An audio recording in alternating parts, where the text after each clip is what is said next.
शहर में रहने वाले और गांव में रहने वाले दो चूहों में गहरी मित्रता थी। वे अक्सर एक दूसरे को संदेश भेजा करते और एक दूसरे का हाल जाना करते थे।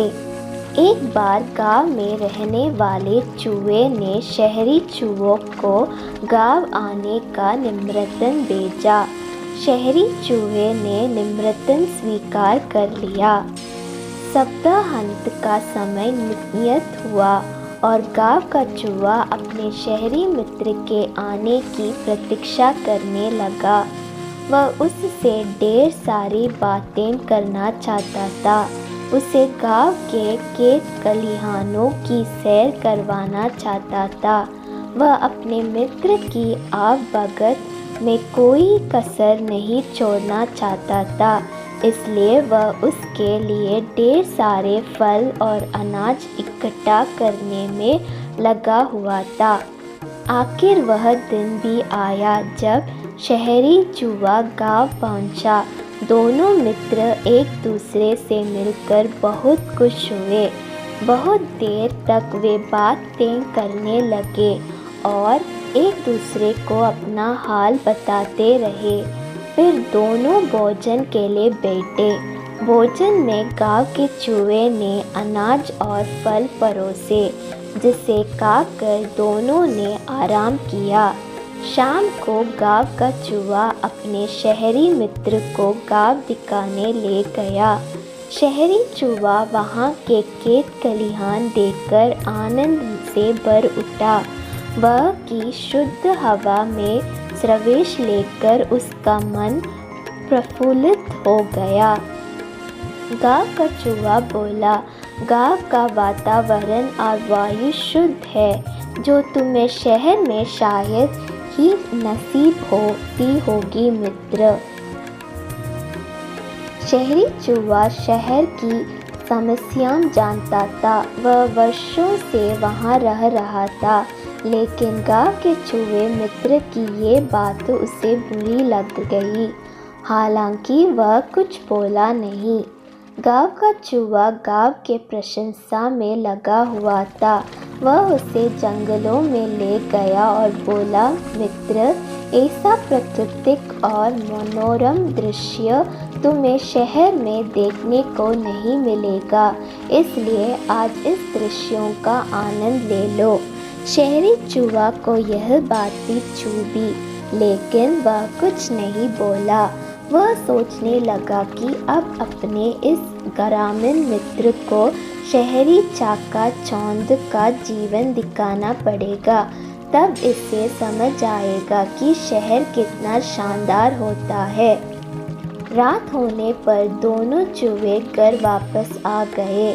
भोजन का समय आया तो गांव के चूहे ने फिर से शहरी चूहे को फल और अनाज परोसा। शहरी भोजन के आदि चूहे को यह भोजन गले नहीं उतर रहा था। वह बोला, मित्र, क्या तुम हर समय फल और अनाज खाते हो?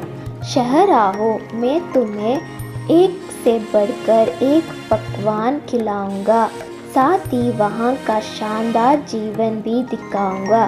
कल ही तुम मेरे साथ चलो। गांव के चूहे में शहर देखने की लालसा जाग गई। वह फौरन तैयार हो गया।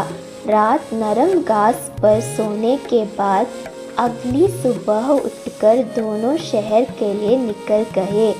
शहरी चूहा अपने ग्रामीण मित्र को उसे घर में ले गया, जहां वह रह करता था। वह किसी अमीर आदमी का घर था।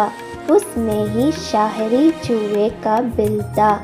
उतना बड़ा और सजा धजा घर देखकर गांव के चूहे की आंखें चौंधिया गई। खाने की मज़े देखी तो उसका मुंह खुल रहा गया। एक से बढ़कर एक पकवान उस पर सजे हुए थे। शहरी चूहे ने उसे भोजन प्रारंभ करने को कहा। खुशी खुशी गांव का चूहा भोजन करने लगा। सबसे पहले उसने प्लेट में से पनीर का टुकड़ा उठाया। उसने अभी पनीर कुतरा ही था कि शहरी चूहा चिल्लाया, भागो मित्र, बिल्ली आ रही है, जल्दी से अलमारी में छिप जाओ, नहीं तो जान से हाथ धोना पड़ेगा। पनीर चोर गांव का चूहा शहरी चूहे के साथ अलमारी की ओर भागा। कुछ देर तक दोनों अलमारी में छुपे रहे। बिल्ली के जाने के बाद दोनों वहां से निकले। शहरी चूहा फिर से अपने मित्र गांव के चूहों को भोजन के लिए ले गया, लेकिन डर के मारे उसकी भूख मर गई थी। शहरी चूहा उसकी हालत देख बोला, मित्र, डरने की कोई बात नहीं है, बिल्ली चली गई है। वैसे यहाँ शहरी जीवन का हिस्सा है, यहाँ यूं ही जीवन जीते हैं, लोग केक खाकर देखो। गांव के चूहे ने केक का टुकड़ा ले लिया, लेकिन इसके पहले वह उसे मुंह में डाल पाता, शहरी चूहा चिल्लाया, भागो मित्र, कुत्ता आ गया है। दोनों फिर से भागकर अलमारी में जा छुपे। शहरी चूहे ने बताया कि उसके घर के मालिक के एक कुत्ता पाला हुआ है जो बड़ा भयानक है, उससे बचकर रहना पड़ता है। गांव का चूहा बहुत ज़्यादा डरा गया था। अलमारी से बाहर आने के बाद वह एक क्षण भी वहाँ नहीं रुका। वह बोला, मित्र, मुझे जाना दो, ये शहरी जीवन मुझे तो रास नहीं आता। यह तो हर समय सिर पर खतरा मंडराता रहता है, इससे तो गाँव ही भला। फिर वहाँ गांव की ओर चल पड़ा और गांव पहुंचकर ही दम लिया। पहुंचकर वह सोचने लगा, जगह वही अच्छी है जहाँ जीवन सुरक्षित है।